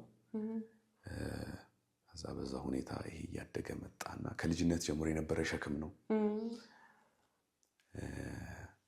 እና ይሄን ይመስላል እና እግዚአብሔር ይባረክ በውስጥ ስላስቀመጠው ሸክም ነው። ቅድስና ማለት ምን ማለት ነው? በጣም ጥሩ ጥያቄ። ቅድስና እንግዲህ ሁለተኛ የጸጋ ስራ ነው ወይም the second work of grace ይባላል እና the first work of grace ወይም የመጀመሪያ የጸጋ ስራ ሰዎችን ማዳን። ቲቶ መጽሐፍ ምዕራፍ 2 ቁጥር 11 እስከ 13 ባለው የጸጋን 2 ስራዎች ይናገራልና የመጀመሪያ የጸጋ ስራ ሰዎችን ማዳን ነው። ስለዚህ ይሄ ጸጋ ደግሞ ሴቪንግ ግሬስ ይባላል። ይሄ የሚያድን ጸጋ የሚያድነው ወይም ፈንክሽን የሚያደርገው ለሚያምን ሰው ሁሉ ነው። ጸጋው በእምነት አድኗቸዋል ይላል ኤፌሶን ላይ። ስለዚህ ይሄ የሚያድነው ጸጋ ሰዎችን ሊያድን ምን ይፈልጋል? ከሰዎች እምነት ይፈልጋል። ጸጋ ወደ ሰው ህይወት የመጀመሪያ የሚመጣው ለማዳን ነው ማለት ነው። ለማዳን ምን ይፈልጋል? እምነት። the second work of grace የሚባል ደግሞ የጸጋ ሁለተኛ ስራ አለ። ሁለተኛ የጸጋ ስራ ሰዎችን መቀደስ ነው። ካየሽ ቲቶ መጽሐፍ ምዕራፍ 2 ላይ ቁጥር 11 ሰዎችን ሁሉ የሚያድን የእግዚአብሔር ጸጋ ተገልጧል ካለ በኋላ እንደገና ሁለተኛውን ስራ ሲያብራራ ይህም ጸጋ ይላል ኃጢአተኝነትንና ዓለማዊ ምኞትን ክደን የተባረከው ተስፋችንን እርሱም የታላቁን የመድኃኒታችን የኢየሱስ ክርስቶስ ክብር መገለጥ እየተጠባበቅን ራሳችንን በመግዛት በጽድቅ እግዚአብሔርን በመምሰል በአሁኑ ዘመን እንድንኖር ያስተምረናል ይላል። የመጀመሪያው የጸጋ ስራ ማዳን ሲሆን ሁለተኛው አንደኛ ያስክዳል ምን ኃጢአተኝነትና ዓለማዊ ምኞትን፣ ሁለተኛ እንድንጠብቅ ያደርጋል ምን የክርስቶስን ዳግም ምጽአት። ያው አማኝ በዚህ ምድር ሲኖር የሚኖረው አንድ የከበረ ተስፋ ስላለው ነው። ተስፋ ማለት በዚህ ምድር ላይ ለመኖር ምክንያታችን። ስለዚህ አሁን እያንዳንዱ የምንቀበለውን መከራ ብትይ ዋጋ መክፈል ከዚህ ተስፋ የተነሳ ነው። ኢየሱስ ክርስቶስ የማይጠፋ እድፈት የሌለበት ርስት በሰማይ አዘጋጅቶልናል። ይሄን አንድ ቀን በክርስቶስ ዳግም ምጽአት ይሄ ተስፋ እውን ይሆናል። እና ይሄ ተስፋ ደግሞ ምኞት አይደለም። አሁን አንድ አማኝ የከበረ ተስፋ አለኝ ሲል እየተመኘ አይደለም። ምኞት ማለት ሊሆንም ላይሆንም የሚችል ነገር ነው። ተስፋ ግን አለኝታ ያለበት፣ መተማመን ያለበት፣ እርግጠኝነት ያለበት ነገር ነው። ያልጨበጥ ነው ነገር ግን እንደምንጨበጠው እርግጠኛ ሆነን የምንጠባበቀው ነገር ተስፋ ይባላል። ስለዚህ ይሄን የተባረከውን ተስፋችንን እና የታላቁን የመድኃኒታችንን የኢየሱስ ክርስቶስ ክብር መገለጥ እንድንጠባበቅም ያደርገናል ማለት ነው። ጸጋ ሁለተኛው ስራ ማለት ነው። ስለዚህ መጠበቅ፣ መጽናት፣ አቋም አለመቀየርን የሚሰጥ ጸጋ አለ እና ይሄ ከሚያስተምረን ትምህርት ሁለተኛው ነው መጠበቅ። ሶስተኛ ደግሞ ራስን በመግዛት በጽድቅና እግዚአብሔርን በመምሰል እንድንኖር ያስተምረናል ይላል። ሌላኛው ጸጋ እንድትኖሪ ያደርጋል። በህይወት እንድትኖሪ። በምን አይነት ህይወት? ራስን በመግዛት ህይወት። ራስን መግዛት ማለት ከምንፈልገው ነገር በላይ ለሚያስፈልገን ነገር ቅድሚያ ስንሰጥ ራሳችንን ገዛን እንላለን። ሰው ከስሜቱ፣ ከሀሳቡ፣ ከፍላጎቱ በላይ ሆኖ በራሱ ላይ አለቃና አዛዥ መሆን ቻለ ማለት ራሱን ገዛ ማለት ነው። ይሄ ማለት ግን ከኛው የሚመነጭ ፍላጎታችንን የምንቆጣጠርበት ጥበብ ማለት ሳይሆን ሰው በክርስቶስ ኢየሱስ ካመነ በኋላ በውስጡ የገባው መንፈስ ቅዱስ የሚያፈራው ፍሬ ነው። የመንፈስ ፍሬዎች ከሆኑ ፍሬዎች መካከል አንዱ ራስን የመግዛት ፍሬ ነውና ሰው ራሱን በመግዛት እንዲኖር ከሚፈልገው ነገር በላይ ለሚያስፈልገው ነገር ቅድሚያ እየሰጠ እንዲኖር በስሜቱና በፈቃዱ ላይ የበላይና አዛዥ እንዲሆን የሚያደርግ ይሄ ጸጋ ነው ማለት ነው። ሁለተኛ በጽድቅ እንድንኖር። ጽድቅ ማለት በእግዚአብሔር ፊት ትክክል መሆን ማለት ነው። ስለዚህ ትክክሉን የሰራው እግዚአብሔር ነው። ይህን ትክክሉን ማስጠበቅ ደግሞ ሁለተኛው የጸጋ ስራ ነው። እግዚአብሔርን በመምሰል እግዚአብሔር አምላክ ሁለተኛ ጴጥሮስ ላይ የነገረን አለ። በገዛ ክብሩና በበጎነቱ ለሕይወትና እግዚአብሔርን ለመምሰል የሚያስፈልገንን ነገር በሙሉ ስለሰጠን የሚል ቃል አለ። ስለዚህም ምክንያት ትጋትን ሁሉ እያሳያችሁ በእምነታችሁ በጎነትን ጨምሩ። ኢቭን ፍሬ እንኳን ከኛ ለመጠየቅ እግዚአብሔር በበጎነቱና በገዛ ኃይሉ ለሕይወትና እርሱን ለመምሰል የሚያስፈልገን ነገር ሰጥቶናል። ከመለኮታዊ ባህሪው አካፍሎናል። ስለዚህ ይህን የተካፈልነውን ባህሪ በውስጣችን እያሳደግን መኖር የምንችልበት ትልቅ ቱል ነው ቅድስና። ቅድስና ማለት ኢየሱስ ክርስቶስ ከተነሳበት አንስቶ ዳግም እስኪመጣበት አማኝ እንዲኖር የተሰጠው ፕሪንሲፕል። ክርስቲያኒቲ እኔ እንደማምነው ሚራክልም ነው ፕሪንሲፕልም ነው። ሚራክል ማለት በቅጽበት የሚሆን ነገር ተአምራት ማለት ነው። ሰው በክርስቶስ ኢየሱስ ሲያምን ድነት ያገኛል። ድነት ማለት ተአምር ነው በሰው ሕይወት ውስጥ። ስለዚህ ይሄ ሚራክል። ቅድስና ግን ፕሮግረስ ነው፣ ሂደት ነው። ክርስቶስ ከተነሳበት ወይ ክርስቶስን ካመንበት አንስቶ ወይ እስክንሞት ወይ ክርስቶስ እስኪመጣ ድረስ ለእግዚአብሔር በመሰጠት ከኃጢአት በመለየትና በመንፈሳዊ ነገር በማደግ የምንገልጠው ልምምዳዊ ህይወት ቅድስና ይባላል። እና ሌላው ቅድስና ታላቅ አምላክ ለሰራልን ታላቅ ስራ የሚመጥን ታላቅ ኑሮ ነው። አምላካችን ታላቅ ነው፣ የሰራልን ስራም ታላቅ ነው። ታዲያ እግዚአብሔር ታላቅ ሆኖ ለእኛም ታላቅ ስራ ሰርቶ ዋይናት ለምን ታላቅ ኑሮ አንኖርለት? ስለዚህ እግዚአብሔር አምላክ ታላቅ ስራ የሰራልን ታላቅ ኑሮ እንድንኖርለት ነው። እና ቅድስና ለእግዚአብሔር የሚፈስ ሕያው መስዋዕት ነው ብዬ ነው የማስበው። ጸጋ ከሰማይ የወረደ ሲሳይ ነው። ያልደከምንበት ያለፋንበት በክርስቶስ ኢየሱስ የሆነ ያልተገባን የመለኮት ስጦታ እንደሆነ ሁሉ ቅድስና ደግሞ ይህን ስጦታ ተቀብለን ደግሞ ለእግዚአብሔር ደስታ ለእግዚአብሔር ፍቃድና ሐሳብ ሰው ሁለንተናችንን ስናስገዛና ሕያው መስዋዕት አድርገን ራሳችንን ስናቀርብ ያ ቅድስና ይባላል።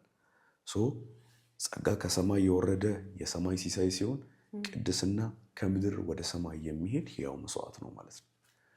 የአዲሱ ኪዳን ሕያው መስዋዕታችን ነው ቅድስና። ዋና ጉዳይ ነው። ክርስቲያኒቲ ላይ የጠራን ቅዱስ ነው፣ የጠራንም ደግሞ ለቅድስና ነው። ለምሳሌ አሁን መከላከያዎች አሉና መከላከያ ሰው ከጠራ ወታደር ሊያደርገው ነው። ኤርላይንስ ግቢ ሰው ከጠራ ወይ ሆስተስ ሊያደርገው ነው ወይ ካፒቴን ሊያደርገው ነው። ዩኒቨርሲቲዎች ሰው ከጠሩ ወይ ኢንጂነር ወይ ዶክተር ሊያደርጓቸው ነው። እና የሚጠራሽ አካል የሚያደርግሽ ወይም የሚሰጥሽ ማንነት አለ። በአንቺ ህይወት ውስጥ የሚፈጥረው ፐርሶናሊቲ አለ። የጠራን ቅዱስ ከሆነ የሚሰጠን ቅድስናውን ነው ማለት ነው። ስለዚህ የጠራችሁ ቅዱስ ነውና በኑሯችሁ ሁሉ ቅዱሳን ሁኑ ይላል። ስለዚህ ለጠሪው በሚመጥን የህይወት ልክ መኖር የምንችልበት ነገር ነው ቅድስና ብዬ አምናለሁና በአጭሩ ቅድስና ይሄ ነው። ሀሳቡ ሰፊ ስለሆነ ላሳጥረው። እግዚአብሔር ይባረክ። አሁንም ከቅድስና ሀሳብ ሳንወጣ ብዙ ሰዎች ከእውቀት ያስተምራሉ፣ አንዳንዱ ሰዎች ደግሞ ከሚኖሩት ከራሳቸው ህይወት ያስተምራሉና ስለ ቅድስና ስትል እንግዲህ የምትኖረውን ነው እንደዚህ በኮንፊደንስ ስታወራ የምታስተምረውና ወጣትነትና አገልግሎት እንዴት በቅድስና ማስኬድ ይቻላል? ወጣትነትንና አገልግሎትን እንዴት በቅድስና ማስኬድ ይቻላል? በጣም ጥሩ ጥያቄ። ያው እንግዲህ እንደሚታወቀው እኔ የምሰራው ወጣቶች ላይ ነው። በዙሪያ ያሉ ብዙ ወጣቶች አሉና ያው ቅድስና የዚህ ዘመን ብቻም ሳይሆን በየሲዝኑ ወይም በየክፍለ ዘመኑ ሰዎች ለመኖር የሚቸገሩበት ጉዳይ ነው ብዬ አስባለሁና ያም የሚሆንበት ዋናው ነገር ስለ ጸጋ ያላቸው ኮንሰፕት የተዛባ ስለሆነ አሁን በአዲሱ ኪዳን ጸጋ ተገልጧል። ቅድም እንዳልኩሽ የእግዚአብሔር የፍርድ ዙፋን አሁን በጸጋ ዙፋን ተቀይሯል። ቅድም ብዬሻለሁ። ጸጋ ማለት ለሰው ልጅ የመኖር አቅም የሚሰጠው የመለኮት ብርታት ነው። ስለዚህ ሰው የማይችለውን ችሎ የሚገኘው በዚህ ጸጋ ነው።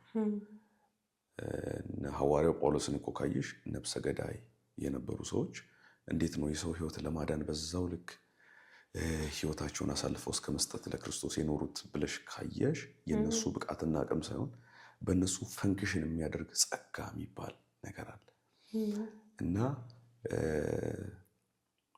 ብዙ አማኞች ቅድስናን ከጸጋ ለይተው ያዩታል። ሁለተኛው የጸጋ ስራ ነው ብዬ ቅድም የጀመርኩት ለዛ ነው። ቅድስናን በምንም ተአምር በብሉይ ኪዳን ስርዓት አድርግና አታድርግ በሚል ትእዛዛት ልንፈጽመው የምንችለው ጉዳይ አይደለም። ምክንያቱም የሰው ልጅ በኃይሉ አይበረታም፣ ብርቱም አይሆንም። ኃይልን በሚሰጠው በክርስቶስ ግን ይችላል ሁሉ ነው። ስለዚህ ኃይሉ ከእግዚአብሔር ከሆነ መቻል በእኛ ህይወት ይገለጣል። ለዛ ነው ቅድስና ለብዙ ወጣቶች ፈተና የሆነበት አንደኛው ምክንያት ወደ ጸጋው ዙፋን ሲሮጡ አይገኙም። መጽሐፍ ቅዱስ በግልጽ ዕብራውያን ምዕራፍ 4 ላይ እንግዲህ ምሕረትን እንድንቀበል በሚያስፈልገንም ጊዜ የሚረዳን ጸጋ እንድናገኝ ወደ ጸጋው ዙፋን በእምነት እንቅረብ ይላል። ትላንት በእምነት የዳንበት ያ ጸጋ አሁን በእምነት በመቅረብ በሚያስፈልገን ጊዜ ይረዳናል። ከደከምን ያነሳናል፣ ያቆመናል። ልክ መኪና በጣም ብዙ ኪሎ ሜትር ሪች አውት አድርጎ ነዳጅ ሲጨርስ ነዳጅ ማደያ ገብቶ እንደገና ተሞልቶ ይወጣል። አሁንም ይራመዳል፣ እንደገና ይመጣልና ነዳጅ ማደያና መኪና የሚለያዩ ነገሮች አይደሉም። ሁሌ ብዙ ቦታ ሊሄድ ይችላል፣ ግን ሁሌ ቼክ የሚያደርገው ቦታው ነዳጅ ማደያ ነው። ምክንያቱም መኪናው ምንም ቢያምር መኪናው እንዲሄድ ግን የተሰራው ሲስተሙ ነዳጁ ነው። ስለዚህ ነዳጅ የተሞላ መኪና አንዴ አይደለም የሚሞላው፣ ዘውትር ነው። ስለዚህ ሰው በቅድስና ህይወት ሁሌም እግዚአብሔርን እያስደሰተ መኖር ከፈለገ አንድና አንድ ማወቅ ያለበት ነገር ዘውትር ወደ ጸጋው ዙፋን እየቀረበ ከእግዚአብሔር የሚያስፈልገውን ኃይል መቀበል መቻል አለበት። ካልሆነ አንዴ በተሞላ ነው አንዴ በተቀበል ነው ዘውትር የቅድስና ህይወት መግለጥ አይችልም። that's why የሚጸልዩ ሰዎች በጣም አናሳ ናቸው። ወደ እግዚአብሔር ቃል የሚጠጉ ሰዎች ማነሳቸው ነው የቅድስናን ጉድለት ያመጣው ብዬ አምናለሁ። እና ከዚህ ጋር ተያይዞ ወጣት አገልጋዮች ራሳቸውን በቅድስናና በጽድቅ ለማኖር ወይም የቅድስና አገልግሎት በነሱ የቅድስና ህይወት በነሱ እንዲገለጥ ማድረግ ካለባቸው ነገር አንደኛ ወደ ቅዱሳን ህብረት መሮጥ። ጳውሎስ ለዕብራውያን ሰዎች አንዳንዶች መሰባሰባቸውን እንዳቆሙ መሰባሰባቸውን አታቆሙ ይላል። አንድ በቅዱሳን ህብረት ውስጥ እግዚአብሔር ካዘጋጀው ነገር አንዱ ህይወት ነው፣ ሁለተኛው በረከት ነው። ስለዚህ ህይወት ያለበት አካባቢ ሰው እየሄደ ህይወትን እየተካፈለ የማይመጣ ከሆነ ተጎጂ የሚሆነው እሱ ነው። ሁለተኛ ደግሞ ሰዎች ወደ ጸሎት መሮጥ አለባቸው። ጸሎት ማለት አለመቻላችንን ለእግዚአብሔር የምንነግርበት ቦታ ነው። ጸሎት ልመና ብቻ አይደለም። ጸሎት ምስጋናም ነው። ጸሎት አለመቻልም ነው። ጸሎት በእግዚአብሔር ፊት ደጅ መጥናት ነው። ጸሎት በእግዚአብሔር ላይ ጥገኛ የመሆን ምልክት ነው። ስለዚህ ሰዎች ወደ ጸሎት ባልሮጡ ቁጥር በራሳቸው ነገርን ለማድረግ ወስነዋል ማለት ነው። ሰው በራሱ ቅድስናን ለማምጣት ጽድቅን ለማምጣት በጣም መልካም የሆነ የህይወት አኗኗር ለመግለጥ የሚታትር ከሆነ አያመጣውም። ስለዚህ ወደ ጸሎት መሮጥ አለበት። ሶስተኛ ወደ እግዚአብሔር ቃል። ለጢሞቴዎስ ጳውሎስ አንድ የመከረው ምክር አለ። የእግዚአብሔር መንፈስ ያለበት መጽሐፍት ትክክለኛ ቃሉ እንዲህ ነው የሚለው፣ የእግዚአብሔር ሰው ፍጹምና ለበጎ ስራ የተዘጋጀ ይሆን ዘንድ የእግዚአብሔር መንፈስ ያለበት መጽሐፍት ሁሉ ለትምህርት፣ ለተግሳጽ፣ ልብንም ለማቅናት በጽድቅ ላለው ምክር ይጠቅማል። የእግዚአብሔር ቃል ሰውን ፍጹም ያደርጋል፣ ለበጎ ስራ ያዘጋጃል። ከዚህ የተነሳ ይመክራል፣ ይገስጻል፣ ልብን ያቀናል፣ ያስተምራል ማለት ነው እግዚአብሔር ቃል። ስለዚህ ወደ እግዚአብሔር ቃል ሰው ቢጠጋና ወደ እግዚአብሔር ቃል ቢሮጥ ዳዊት እንዳለው ሕግ ለእግሬ መብራት ለመንገዴም ብርሃን ነው ይላልና አይተሽ ከሆነ መኪና በጨለማ ሲሄድ ፊት ለፊቱ ላይ የተገጠመ ባውዛ አለ እና ለመንገዱ ብርሃን ይሆን ዘንድ ነው ባውዛው ከፊት ለፊት የተገጠመ። ስለዚህ በጨለማ ዓለም ላይ ለሚጓዝ ሰው እግሩ ላይ እንደተገጠመ ባውዛ ወደፊት እንደሚያበራ ባውዛ ለመንገዱ ብርሃን የሚሆን የሚሄድበትን የሚጠቁመው እግዚአብሔር ቃል። ስለዚህ ይሄ ሁኔታ ባልተሟላበት ወደ እግዚአብሔር ጸጋ የምንካፈልበትን ቦታ ማንጠጋ ወደዛ ማንቀርብ ከሆነ ፍጹም ቅድስና የሚባል ነገር በህይወታችን ቲዮሪ ሆኖ ይቀራል እንጂ ህይወት ሆኖ አይገለጥም። ያለኝ ምክር ለወጣት አገልጋዮች ወደ ጸጋው ዙፋን ይቅረቡ። ወደ ጸሎት፣ ወደ እግዚአብሔር ቃል፣ ወደ ቅዱሳን ህብረት። እነዚህ ነገሮች አንዱ ከአንዱ መግደል የለበትም። እርስ በርስ የየራሳቸው በረከትና ህይወት ስላላቸው ይህን ነገር ቢያደርጉ መልካም ነው እላለሁ እና ወጣት አገልጋዮች በዚህ መንገድ ቅድስናንና አገልግሎትን አያይዘው ለእግዚአብሔር ክብር መኖር ይችላሉ ባይ ነኝ እና ይሄን ይመስላል። ዋው! እግዚአብሔር ይባረክ ስለሁሉ። ለወጣቱ በጣም ጥሩ የሆነ መልእክትን ያስተላለፍከው። እግዚአብሔር ይባረክ። ስኬት ማለት ላንተ ምን ማለት ነው? እሺ፣ በጣም ጥሩ ጥያቄ ነው። ስኬት ማለት ለኔ ከዓላማ አንጻር መኖር እንጂ መኪናና ቤት ሀብትና ንብረት ማፍራት አይደለም። ለምንድን ነው እንዲህ ያልኩሽ? እነዚህ ነገሮች አንዳንድ ሰው በመወለድ አንዳንድ ሰው በጋብቻ ያገኛቸዋል። ዓላማ ግን በመወለድ ብቻ ሳይሆን የሚገኘው ዓላማን በማወቅ ማግኘትና በመኖር ጭምር። ከዚህም የተነሳ በጣም ብዙ ሰዎች ሰው የደረሰበት ለመድረስ ይለፋሉ እንጂ እግዚአብሔር ካሰበላቸው ነገር ጋር ያን ዓላማ አግኝተው ለመኖር አይሰሩም። እና ከመጽሐፍ ቅዱስ 2 ሰዎች ላንሳልሽ፣ ከዓላማ አንጻር ኖሮ ያለፉ ተመሳሳይ የሚመስል ህይወት ያላቸው ሰዎችን ሜንሽን ላድርግልሽ። የመጀመሪያው ሙሴ ነው። ሙሴ መጽሐፍ ቅዱስን ሳነብ በጣም እድለኛ በሚባል ደረጃ በፈርዖን ቤት የመኖር እድል ወይም በገዳይ ቤት የመኖር እድል ያገኘ ሰው። ከዚህ የተነሳ በጉዲፈቻ መልክ ገብቶ የንጉስ የልጅ ልጅ የመሆንን ማዕረግ ያገኘ ሰው ነው። ነገር ግን ስኬት ማለት ለሙሴ ካደገ በኋላ ሲገለጥለት ከዓላማ አንጻር መኖር ነበርና ስለዚህ ብድራቱን ትኩር ብሎ ተመልክቷልና ከግብጽ ብዙ ባለጠግነት ይልቅ ስለ ክርስቶስ መከራ መቀበል መረጠ ይላል። መረጠ የምትለው ቃል ደስ ትለኛለች። ምርጫ ማለት ከፍላጎቶቻችን አንዱን ስናስበልጥ ማለት ነው። በንጉስ ቤት መኖር የሚጠላ ሰው የለም፣ ይፈልገዋል። ስለ ክርስቶስ ደግሞ መከራን መቀበል ደግሞ ንጉስ ቤት ከመኖር ይልቅ ፍላጎቱ በለጠ ማለት ነው። ምክንያቱም ፈርዖን ቤት ካገኘው ምቾት በላይ ከክርስቶስ ሕዝብ ጋር መከራን መቀበል የተሻለ እንደሆነ አይቷል። ከግብጽ ብዙ ባለጠግነት ይልቅ ስለ ክርስቶስ መከራን መቀበል የተሻለ እንደሆነ አስቧል። ስለዚህ ይሄ ሁሉ ምንድነው ብለን ስንጠይቅ ብድራቱን ትኩር ብሎ ተመልክቷል።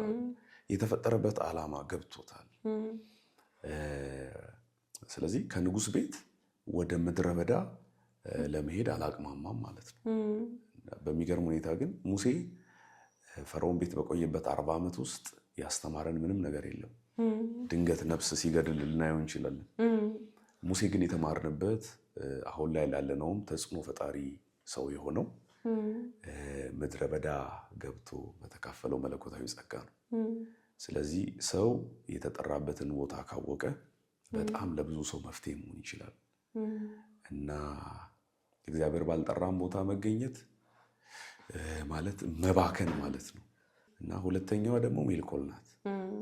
ሜልኮል ከሙሴ ጋር የሚያመሳስላት ምንድነው? እሷ በመወለድ የንጉስ ልጅ በጋብቻ የንጉስ ሚስት የሆነች ሴት ናት። ያው በአሁኑ ዘመን ቋንቋ እድለኛ የምትባል ሴት፣ ነገር ግን ከዓላማው አንጻር ኖራ ስላላለፈች በህይወታችን ምንም አይነት ተጽዕኖ የላትም ሜልኮል። ኢቨን ኢፍ ተጽዕኖዋ በዚህ ልክ ነው። ሜልኮል ተብሎ የሚጠራ ሴት ልጅ ሰዎች እስካይኖራቸው ድረስ፣ በሜልኮል የሚሰየም ምንም ነገር እስካይኖር ድረስ አሉታዊ ተጽዕኖ ስናስብ፣ ሜልኮልን ስናስብ ወደኛ የሚመጣው አሉታዊ ነገር ነው። ምክንያቱም ዳዊትን ለእግዚአብሔር የሚሰጠውን ክብር ሲሰጥ አይታ ስትንቅ እንመለከታለን። ከዛ በኋላ ልጅ ሳትወልድ እንደሞተች እናያለን። እስከ እርጅናዋ ድረስ እስከ ዕለተ ሞቷ ድረስ መካኑና እንደኖረች ይነገራልና አሁን ሙሴና ሜልኮልን ስታይ ሁለቱም ንጉስ ቤት የመኖር እድል አልነበራቸው እና ያቺ በመወለድና በጋብቻ ነው ያገኘችው ያን ባለጠግነት እንጂ እግዚአብሔር አምላክ እንድትኖር ካሰበላት ነገር ጋር ተገናኝታ ስላልኖረች በእኛ ህይወት ውስጥ ምንም ተጽዕኖ የላትም። ሙሴ ግን ንጉስ ቤት የመኖር እድል ቢያገኝም ግን ካደገ በኋላ የተፈጠረበትን ዓላማ ሰርች ሲያደርግ የተፈጠረበት ዓላማ ለካስ ለእግዚአብሔር ክብር መኖር እና የሰው ልጅ ሰክሰሱ ብዬ ማምነው ከዓላማው አንጻር መኖር ሲችል ነው። ስለዚህ ዓላማ ዋጋ ያስከፍላል። በእርግጥ ዓላማችንን ስንከተል የምናጣቸው ነገሮች አሉ። ኦፍ ኮርስ ግን ከዓላማው አንጻር ኖሮ ያለፈ ሰው በምድርም 100 እጥፍ በሰማይም የዘላለም ሕይወት ያገኛል የሚል እምነት አለኝና ስኬት ማለት ባጭሩ እኔ ይሄ ነው። እግዚአብሔር ይባርክ። አሜን። ወደ ማገባደጃው እየደረስን ነው። ውሃ መጠጣት ይቻላል። እንጠጣ።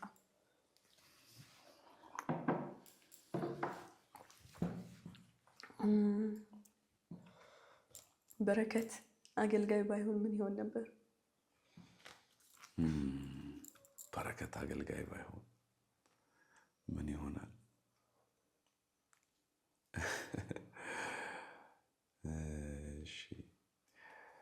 አንድ ድሮ እንግሊዝኛ ስንማር ኢምፕሮባብል ኮንዲሽን ይባላል አይ ቲንክ መሰለኝና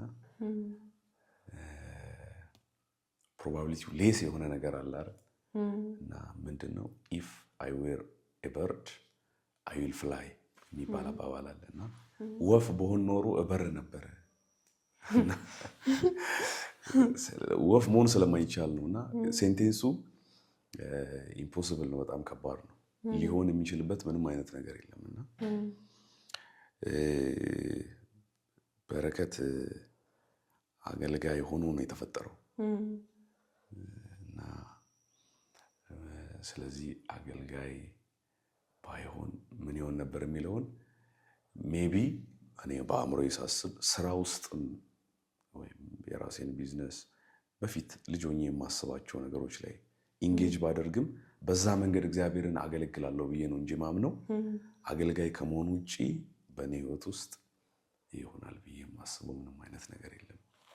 ግን ያው የመድረክ አገልጋይ ባይሆን የምን አገልጋይ ይሆን ነበር የሚል ከሆነ ጥያቄው በቢዝነስ የእግዚአብሔርን መንግስት ያገለግል ነበር ይሆናል። ጎበዝ ነጋዴ ሆኖ የእግዚአብሔርን መንግስት ያገለግል ነበረ። ግን አሁን የመድረክ አገልጋይ ሆኖ እያገለገለ ነው። በጣም ደስ ይላል። ትክክለኛው ምርጫ ነው እሱ፣ እግዚአብሔርን ማገልገል። ክርስትና ማለት ለአንተ ምን ማለት ነው? ጥሩ ጥያቄ ነው። ክርስትናና ቅድስና የአንድ ሳንቲም ሁለት ገጽታዎች ናቸው። ቅድም ስለ ቅድስና ሳወራ ይወራረሳሉ ክርስትናና ቅድስና እና ያው ክርስቲያን ማለት ክርስቶስን የሚመስል ማለት ነው። ክርስቶስን መስሎ የሚኖር ማለት ነው እና ስለዚህ ቅድም ስለ ቅድስና ያመጣኋትን ስቴትመንት እዚህ ላይ ብናስገባም ትክክል ይመጣል። ክርስትና ታላቅ አምላክ ለሰራልን ታላቅ ስራ የሚመጥን ታላቅ ኑሮ ነው እና አንድ ዘማሪ የዘመረችውን መዝሙር ከዚህኛው ሐሳብ ጋር ላገናኝልሽ። የናዝሬቱ ኢየሱስ አለች አንተ ሞትክልኝ እኔ ደግሞ ልኖርልህ። በቃ ክርስትና ለሞተልን አምላክ ለተነሳልን እኛን ወክሎ በአብ ቀኝ ለተቀመጠው አምላክ በምድር ላይ እሱን እየገለጡ መኖር። ስለዚህ አንድ ክርስትናን ሳስብ በጣም አንድ ምሳሌ አለ። ሁሌ ይህን ምሳሌ ሳስብ በጣም እደነቃለሁ እና በማስተምርበትም ሰዓት እጠቅሰዋለሁ ይህን ምሳሌ እና ምንድነው አንድ በወንጌል እስረኛ የሆነ ሰው ነበር እና ወንጌል ሲሰብክ ለእስር የተዳረገ አንድ ወንጌላዊ ነበርና እንደገና ደግሞ በተመሳሳይ ሁኔታ በወንጀል እስረኛ የሆነ ወንጀለኛ ነበርና ድንገት ይገናኛሉ አንድ እስር ቤት ውስጥ እና ሁለቱ በአንድ ክላስ ውስጥ በታሰሩበት ጊዜ ጠዋትና ማታ ሁለት ዳቦ ይመጣላቸው ነበር እና በወንጌል የታሰረው ሰው በወንጀል ለታሰረው እስረኛ ከሚሰጠው ሁለት ዳቦ አንዳንድ ይሰጠዋል ጠዋትም ማታም እና እሱ አንድ እየበላ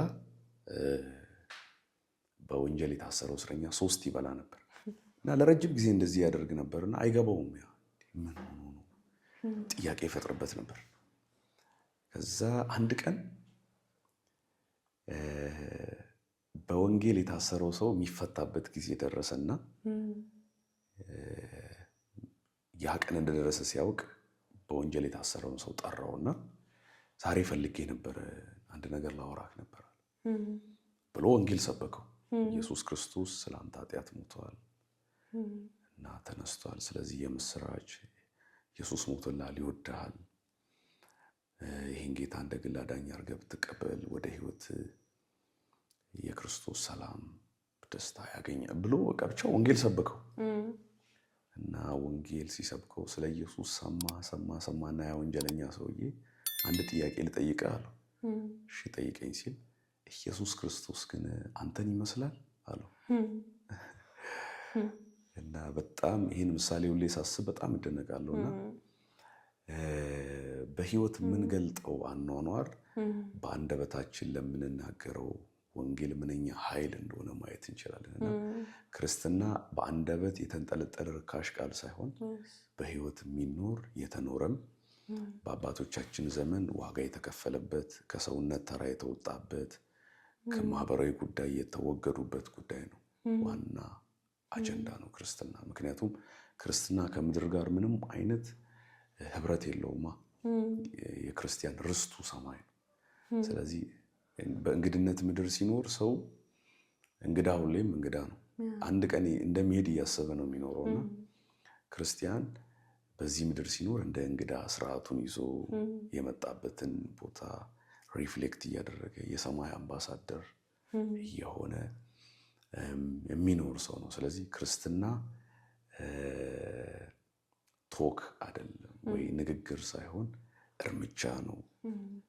ክርስትና ወሬ ሳይሆን አኗኗር ነው ብዬ ነው ማምነውና ባጭሩ ይሄን ይመስላል። እግዚአብሔርን መምሰል እንድንችል እግዚአብሔር ይርዳን። አሜን። በጣም ደስ ይላል። ወደ ቀጣይ ጥያቄያችን እንሄዳለን። ኢየሱስ ላንተ ምንድን ነው? ኢየሱስ ላንተ ማን ነው? አሜዚንግ። ኢየሱስ ክርስቶስን በእንደዚህ አይነት ሁኔታ ለመግለጥ በጣም ዲፊከልት እና ኢየሱስ ክርስቶስ እኔ የህይወት እንጀራ ነኝ ብሏል አይደል? እኔ ህይወቴ የተመሰረተበት ከሰማይ የተላከ የዘወትር እንጀራዬ ነው ኢየሱስ ክርስቶስ። አሜን። ኢየሱስ ክርስቶስ ለብሼ ያጌጥኩበት፣ ኢየሱስ ክርስቶስ ተቀብቼ ያብለጨለጭኩበት፣ ኢየሱስ ክርስቶስ በልቼው የጣፈጠኝ፣ ኢየሱስ ክርስቶስ ኢየሱስ ክርስቶስ ሁሉ ነገሬ ነው። እና ኢየሱስ ክርስቶስን እንዲና እንዲያ ብሎ ለመግለጥ ቃላቶች አቅም ያጣሉ፣ ይሽመደመዳሉ። እና ስለ ኢየሱስ ከማወራ ኢየሱስን መኖር ኢየሱስ ክርስቶስን ለብሶ ለሰዎች ማሳየት ፕሪፈር አደርጋለሁ። እና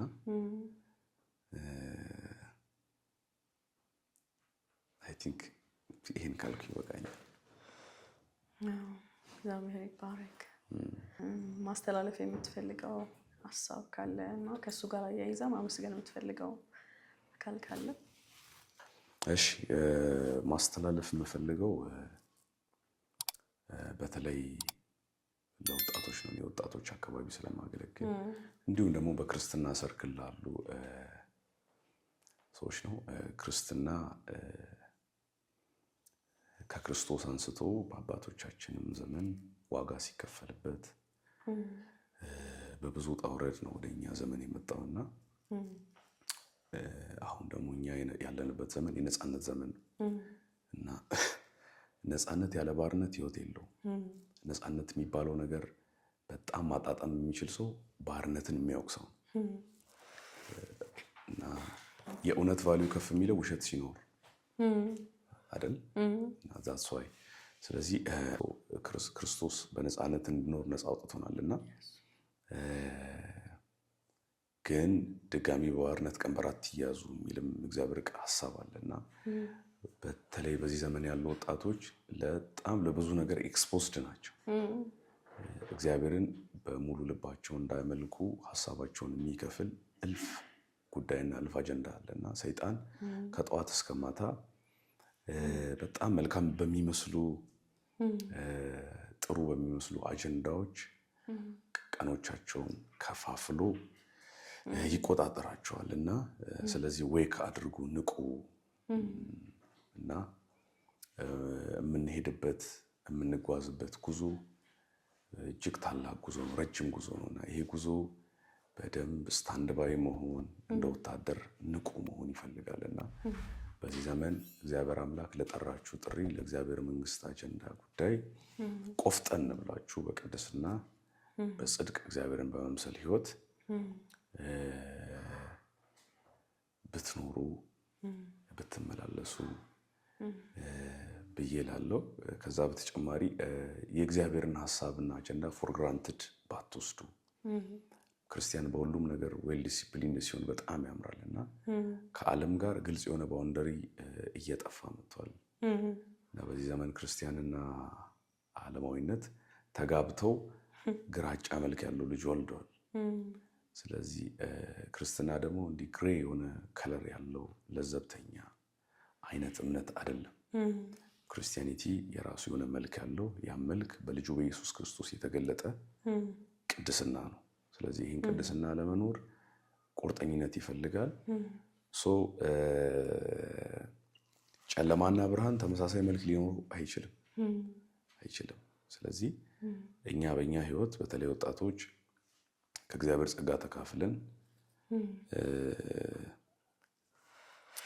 ምሕረቱን ቸርነቱን ቀምሰን ከመንፈሱ ጠጥተን ይህን ሁሉ ነገር ካልተካፈሉ ሰዎች ጋር የተዛመደ አይነት አኗኗር በእኛ የሚገለጥ ከሆነ ይሄ ለእግዚአብሔር የሚገባና የሚመጥን አይደለም እና ስለዚህ ፎር ግራንትድ እንዳንወስደው በደንብ ላስተላልፍ እፈልጋለሁ። በተለይ ወጣቶች በዚህ ዘመን ክርስቲያኒቲን ፎር ግራንትድ ይወስዳል፣ እንደ ተራ ነገር ያደርጉታል፣ ያቀሉታል እና ከዛ ጋር በተያያዘ ለአገልጋዮች ነው። አገልጋዮች ስታገለግሉ የምታገለግሉት እግዚአብሔርን እንደሆነ አስባችሁ አገልግሉ። ይህ ማለት የመጨረሻው ዘመን ነው እና ፕሊስ አትሊስት ቢነገድ የሚያምረው በልብስ ነው፣ በጸጋ አይነገድም እና ሰው ቢታለል ቢያታል እንኳን ሊታለል የሚችለው ሰውን ቢያታል ነው እና እግዚአብሔር አይታለልም፣ እግዚአብሔር አይዘበትበትም። ስለዚህ አገልጋዮች ስታገለግሉ የምታገለግሉት ማን እንደሆነ እንድታውቁ እና እግዚአብሔር አምላክ የፍቅር አምላክ እንደሆነ ሁሉ የሚቆጣ የሚባል እሳት ነውና በጣም ጥንቃቄ በተሞላበት መንገድ እንድታገለግሉ ይሄ መልእክት ይሁን። ይሄን ያለኝ መልእክት። ከዛ በተጨማሪ ማመስገን የምፈልገው አካላት አሉ። በመጀመሪያ ወላጅ እናቴን ማመስገን እፈልጋለሁ። ሺ ኢዝ ሶ አሜዚንግ በጣም በተለይ አሁን ላለሁበት መንፈሳዊ ስታተስ የእሷ የጸሎት ነው፣ የእሷ የጸሎት ህይወት ነው መሰረት ነው ብዬ ማምነው እና እንደሚታወቀው እናታችን በጣም ትጸልያለች። እሷ በጉልበቷ ሄዳ ነው እኛ በእግሮቻችን ቆመን የምናገለግለው። እኔ ወንጌል ስርጭት በእግሬ ስጓዝ እሷ በጉልበቷ በእግዚአብሔር ፊት ትራመዳለች እና በደንብ ለእሷ ትልቅ ሪስፔክት አለኝ። ከዛ በተጨማሪ አመሰግናለሁ አንቺንም ባለቤትሽንም አገልግሎቴን እና እያንዳንዱ እርምጃዎችን ሰፖርት ስለምታደርጉኝ በእኔ አገልግሎት ስለምታምኑ ከሬጄስ ስለሆናችሁ በጣም አመሰግናለሁ። እህት ወንድሞቼን በደንብ ላመሰግናቸው እፈልጋለሁ። በእኔ አገልግሎት ላይ እያንዳንዱ የኛ ቤተሰብ የራሱ የሆነ አሻራ አለው። ፕሮግራም ከመገኘት አንስቶ ዋጋ እስከ መክፈል ድረስ። ከዛ በተጨማሪ በሶስተኛ ደረጃ አብሬ የማገለግላቸውን የሄብሮን የጸጋ ወንጌል ቤተክርስቲያን አባላትን፣ ሊደርስን፣ ሰብ ሊደሮችን በጣም ማመስገን እፈልጋለሁ። ያለ እነሱ እኔ ሙሉ አይደለሁም። ብዙ ጉድለቴን በእነሱ አብረውኝ መቆም ሙላት ሆኖ እየታየልኝ ነውና የኔ ትንሹ እርምጃ ብዙ እንዲመስል ያደረጉት እነሱ ናቸው። ስለዚህ እነሱን በደንብ ማመስገን እፈልጋለሁ። ከሁሉ በማስበለጥ ደግሞ የረዳኝን፣ የመከረኝን፣ ያጽናናኝን፣ ያበረታኝን፣ ከልጅነት ጀምሮ ያሳደገኝን፣ በማላቀው መንገድ የመራኝን፣ አሁን ደስ ብሎን በመንፈሴ የማገለግለው እግዚአብሔርን እጅግ አድርጌ አመሰግናለሁ። እግዚአብሔር ብቻ የተባረከ ይሁን። አሜን። እግዚአብሔር ይባረክ። አንተንም እግዚአብሔር ይባርክ። ለእህቶች ለኛ ወንድሞች ምሳሌ ሆነ አቅጣጫን እያሳየህን እዚህ ደረጃ እንድንደርስ አድርገህናል እና ትልቅ ምሳሌ ከቤተሰቦች አልፈ ለሌሎች ሰዎች፣ ለሌሎች ወጣቶች፣ ለብዙ ሰዎች የሚታይ ህይወት ወጣት እንደዚህ መኖር ይችላል፣ ወጣት በቅድስና መኖር ይችላል የሚለውን ነገር አሳይተ እኛም በዛ መንገድ እንድንሄድ ስላረከን እጅግ አድርጌ አመሰግናለሁ። አንተንም ስላንተ ደግሞ በጣም እግዚአብሔርን አመሰግናለሁ። እግዚአብሔር ይባረክ።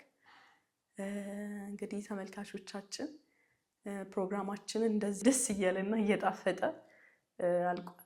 ብዙዎቻችሁ እንደተማራችሁ ተስፋ አድርጋለሁ። በተለይ ለወጣቶች በጣም ጥሩ መልእክት፣ ጥሩ ትምህርት ያገኘን ይመስለኛል እና በያላችሁበት እንድትታነጹ እንድትማሩ ከእናንተም አልፎ ደግሞ ሌሎች እንዲማሩ እንዲታነጹበት ለሌሎች ሼር በማድረግ ይሄን አካውንት ደግሞ አዲስ ለሆነባችሁ ሰብስክራይብ እያደረጋችሁ ከጎናችን ቆሙ። እናመሰግናለን።